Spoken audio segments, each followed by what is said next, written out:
Welcome friend, मैं HD. Mansuri study with HDM classes में आपका स्वागत करता हूं। हम आने वाले बोर्ड एग्ज़ाम को ध्यान में रखते हुए एनसीईआरटी क्लास 10th साइंस का एक क्रैश कोर्स कर रहे हैं। पिछले वीडियो में हम फर्स्ट चैप्टर रासायनिक अभिक्रिया एवं समीकरण और सेकंड चैप्टर अम्ल, क्षार और लवण, उनकी वीडियो हम बना चुके थे। आज हम स्टार्ट करेंगे थर्ड चैप्टर धातु एवं उपधातु। अगर आपको इस वीडियो की पीडीएफ नोट्स चाहिए तो आप हमारे Telegram channel study with HDM classes से जुड़ सकते हैं। वहां आपको इस वीडियो की पीडीएफ मिल जाएगी। तो आइए अब हम शुरू करते हैं। तो सबसे पहली बात, धातु वे तत्व जिनमें चमक होती है, जो आघात वर्धन्य होते हैं, तन्य होते हैं तथा ऊष्मा और विद्युत के चालक होते हैं, धातुएं कहलाती है। तो धातुओं में चमक होती है, धातुएं आघात वर्धन्य होती है, धातुएं तन्य होती है और धातुएं ऊष्मा विद्युत की सुचालक होती है। जैसे lithium, sodium, potassium, rubidium, caesium, calcium, magnesium, iron, cobalt, निकल, जिंक, एल्यूमिनियम, सिल्वर, गोल्ड, ये सभी धातुओं के उदाहरण हैं। तो धातुओं की अगर डेफिनेशन की बात करें तो धातुओं में चमक होती है, या आघात वर्धन्य होती है, तन्य होती है और ऊष्मा विद्युत की चालक होती है। तो अब हम धातुओं के भौतिक गुणों की बात करते हैं।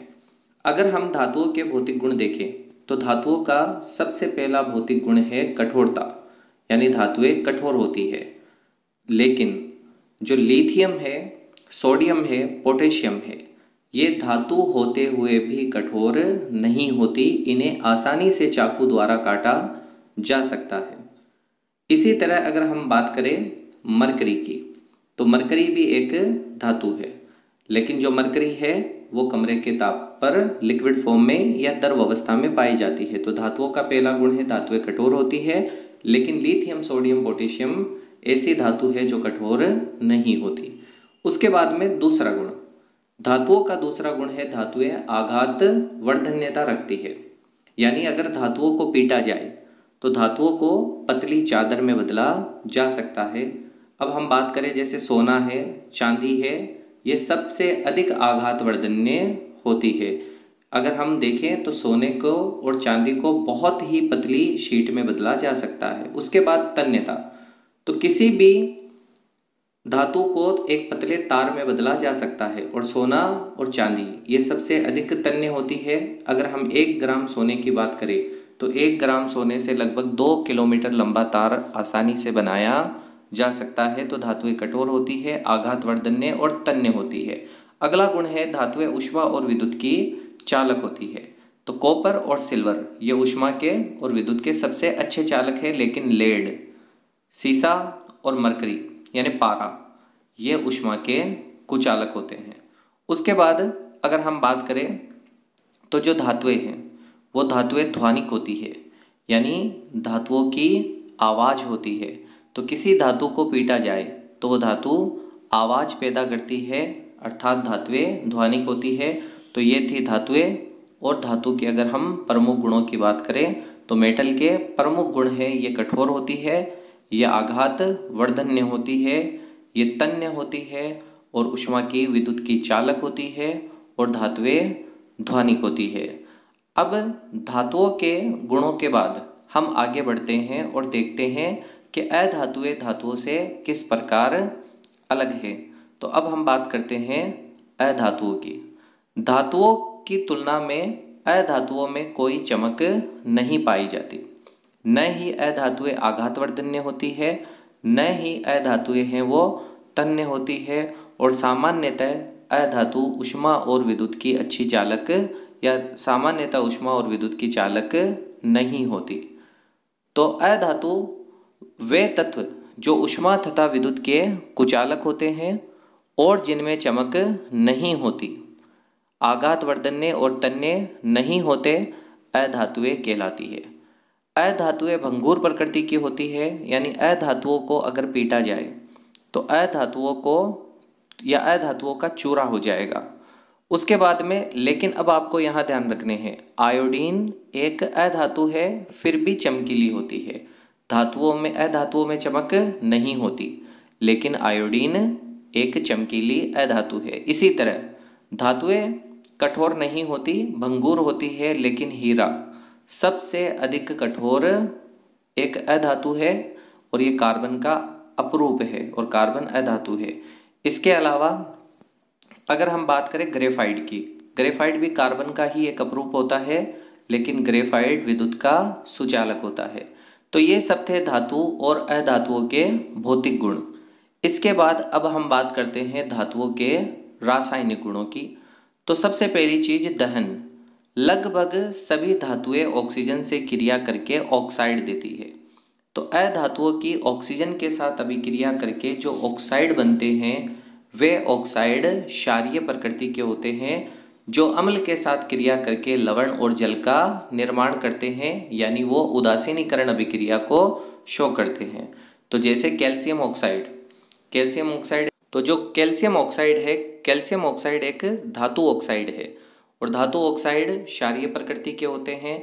ये H2SO4 यानी अम्ल के साथ क्रिया करके कैल्शियम सल्फेट एक लवण साथ में जल का निर्माण करते हैं। तो धातुओं की अगर ऑक्सीजन के साथ अभिक्रिया की जाए तो उससे धातु ऑक्साइड का निर्माण होता है और धातु ऑक्साइड क्षारीय प्रकृति के होते हैं। लेकिन अब आपको यहाँ ध्यान रखना है कि कुछ धातु ऑक्साइड ऐसे भी होते हैं जो अम्ल और क्षार दोनों की तरह व्यवहार करते हैं, जो अम्ल के साथ भी क्रिया करके लवण और जल बनाते हैं और क्षारक के साथ क्रिया करके भी लवण और जल बनाते हैं। जैसे एल्यूमिनियम ऑक्साइड Al2O3। तो एल्यूमिनियम ऑक्साइड अम्ल के साथ भी क्रिया करके लवण और जल बनाता है और क्षारक के साथ भी क्रिया करके लवण और जल बनाता है। तो इन दोनों अभिक्रियाओं में देख सकते हो कि आसानी से लवण के साथ क्रिया यानी अम्ल के साथ और क्षार के साथ क्रिया करके लवण और जल का निर्माण करते हैं। इसके बाद में अगली प्रक्रिया है एनोडीकरण। तो एल्यूमिनियम को संक्षारण से बचाने के लिए एल्यूमिनियम पर एक मोटी ऑक्साइड की परत बनाने की जो प्रक्रिया है वो एनोडीकरण कहलाती है। अगर हम देखें एनोडीकरण तो इसमें क्या होगा कि जो एल्यूमिनियम है उसकी वस्तु को एनोड बनाकर तनु H2SO4 के साथ विद्युत अपघटन किया जाता है। एनोड पर उत्सर्जित जो ऑक्सीजन गैस है, क्योंकि एनोड है वो धनात्मक होती है और ऑक्सीजन ऋणात्मक होती है, तो ये एनोड पर आकर क्रिया करके एल्यूमिनियम ऑक्साइड का या एल्यूमिनियम ऑक्साइड की परत का निर्माण करती है, जो एल्यूमिनियम की धातु को और अधिक ऑक्सीजन से क्रिया करके यानी संचारित होने से बचाती है। तो दहन के बाद या ऑक्सीजन के से क्रिया करने के बाद अगला पॉइंट आता है धातुओं की जल के साथ अभिक्रिया। धातुओं की अगर हम जल के साथ अभिक्रिया करें तो धातुएं जल के साथ अभिक्रिया करके धातु ऑक्साइड और हाइड्रोजन गैस उत्पन्न करती है और ये जो धातु ऑक्साइड है वो जल में घुलकर हाइड्रोक्साइड का निर्माण करता है। सभी धातुओं की क्रियाशीलता एक समान नहीं होती, इसलिए इनकी जल के साथ क्रिया भी भिन्न भिन्न होती है। जैसे सोडियम और पोटेशियम ये सबसे अधिक क्रियाशील धातुएं होने के कारण ये ठंडे जल के साथ भी अभिक्रिया कर लेती है, गर्म जल के साथ भी अभिक्रिया कर लेती है और जल वाष्प के साथ भी अभिक्रिया कर लेती है। और ये क्रिया अत्यधिक ऊष्माक्षेपी होती है, यानी जैसे ही इन्हें पानी में या वायु में रखा जाता है ये तुरंत उससे क्रिया करके लवण का निर्माण करेगी और साथ में हाइड्रोजन गैस है वो मुक्त करेगी। यही कारण है कि सोडियम और पोटेशियम जैसी धातुओं को केरोसिन में डालकर रखा जाता है। इसके बाद अब हम बात करते हैं कैल्शियम की। कैल्शियम सोडियम और पोटेशियम की तुलना में थोड़ी कम अभिक्रियाशील होती है, तो ये जल के साथ अभिक्रिया तो करती है लेकिन ये थोड़ी धीमी अभिक्रिया करती है। इसके बाद अब हम बात करें मैग्नीशियम। मैग्नीशियम कैल्शियम की तुलना में भी कम अभिक्रियाशील धातु है, तो ये ठंडे जल के साथ तो अभिक्रिया नहीं करती, केवल गर्म जल के साथ अभिक्रिया करती है। उसके बाद अब हम बात करते हैं और ये वहाँ अभिक्रिया करके मैग्नीशियम हाइड्रोक्साइड और जल का निर्माण कर देती है। अब हम बात करें आयरन, एल्यूमिनियम, जिंक जैसी धातुओं की। ये धातुएं न तो ठंडे जल के साथ अभिक्रिया करती है और न ही गर्म जल के साथ अभिक्रिया करती है, लेकिन जल वाष्प के साथ अभिक्रिया करके ये धातु ऑक्साइड और हाइड्रोजन प्रदान करती है। इसके बाद अगर हम बात करें कॉपर की, कॉपर, सिल्वर, गोल्ड, ये ऐसी धातुएं होती है जो न तो ठंडे जल के साथ, न गर्म जल के साथ और न ही जल वाष्प के साथ अभिक्रिया करती है। तो अब हमने यहाँ धातुओं की रासायनिक अभिक्रिया में दूसरा पॉइंट देखा कि जो धातुएं हैं वो धातुएं जल के साथ यानी ऑक्सीजन के साथ भी अभिक्रिया करती है, जल के साथ भी अभिक्रिया करती है। अलग अलग धातुओं की क्रियाशीलता अलग अलग होने के कारण उनकी जल के साथ अभिक्रिया भी अलग अलग होती है। जैसे सोडियम पोटेशियम सर्वाधिक अभिक्रिया, उसके बाद में कैल्शियम, उसके बाद मैग्नीशियम, उसके बाद में आयरन, फिर एल्यूमिनियम और फिर जिंक। तो हम धातुओं की भौतिक गुणों के साथ बाद धातुओं के रासायनिक गुण पढ़ रहे थे। तो धातुओं के रासायनिक गुणों में सबसे पहले हमने पढ़ा कि धातुएं ऑक्सीजन के साथ अभिक्रिया यानी दहन करती है और धातु ऑक्साइड का निर्माण करती है। इसके बाद जो धातुएं हैं वो धातुएं जल के साथ अभिक्रिया करती है। इसके बाद हम देखते हैं धातुओं की अम्लों के साथ अभिक्रिया। तो धातुएं अम्ल के साथ अभिक्रिया करके लवण एवं हाइड्रोजन गैस उत्पन्न करती है। तो धातुओं की अम्ल के साथ अभिक्रिया, जैसे जिंक H2SO4 के साथ जब जिंक की अभिक्रिया करवाई जाती है तो जिंक सल्फेट और हाइड्रोजन गैस का निर्माण होता है। अब बात आती है कि क्या सभी धातुएं अम्ल के साथ अभिक्रिया करती है? तो सक्रियता श्रेणी में नीचे आने वाली अक्रिय धातुएं अम्लों के साथ अभिक्रिया नहीं करती है, लेकिन HCl और HNO3 के 3:1 का जो मिश्रण है उसे अम्लराज या एक्वारेजिया कहते हैं। ये सोने को भी गला सकता है, यानी सोना भी इससे अभिक्रिया करता है। उसके बाद अब हम बात करते हैं अन्य धातु लवणों के साथ अभिक्रिया। तो धातुओं की धातु लवणों के साथ अभिक्रिया करने पर जो अधिक अभिक्रियाशील धातु होगी वो कम अभिक्रियाशील धातु को उसके यौगिक के विलयन से विस्थापित कर देती है। जैसे कॉपर सल्फेट की अभिक्रिया अगर आयरन से करवाई जाएगी तो ये क्या करेगा, वहाँ से आयरन सल्फेट बनाएगा और कॉपर को उसके स्थान से विस्थापित कर देगा। तो धातुओं की अलग अलग क्रियाशीलता के आधार पर धातुओं को उनकी क्रियाशीलता के अवरोही क्रम में व्यवस्थित करने पर जो श्रेणी बनती है उसे सक्रियता श्रेणी कहते हैं। तो सक्रियता श्रेणी में सबसे अधिक क्रियाशील धातु है वो पोटेशियम, फिर सोडियम, कैल्शियम, मैग्नीशियम, एल्यूमिनियम और नीचे की ओर आने वाली जो धातुएं हैं वो सिल्वर और सोना है। इसके बाद अब हम देखते हैं आयनिक यौगिक। तो धातु से अधातु में इलेक्ट्रॉन के स्थानांतरण से बने यौगिक आयनिक यौगिक कहलाते हैं। तो धातु से अधातु में इलेक्ट्रॉन स्थानांतरण से बने यौगिक जैसे सोडियम क्लोराइड, मैग्नीशियम क्लोराइड। अब हम देखते हैं आयनिक यौगिकों के गुण। तो सबसे पहली बात, आयनिक यौगिकों में जो भौतिक प्रवृत्ति है वो प्रबल स्थिर वैद्युत आकर्षण बल के कारण ये अत्यधिक कठोर होते हैं। इसी तरह प्रबल वैद्युत आकर्षण बल के कारण ही इनके गलनांक और कवतनांक भी बहुत अधिक होते हैं। उसके बाद अब हम बात करते हैं घुलनशीलता की।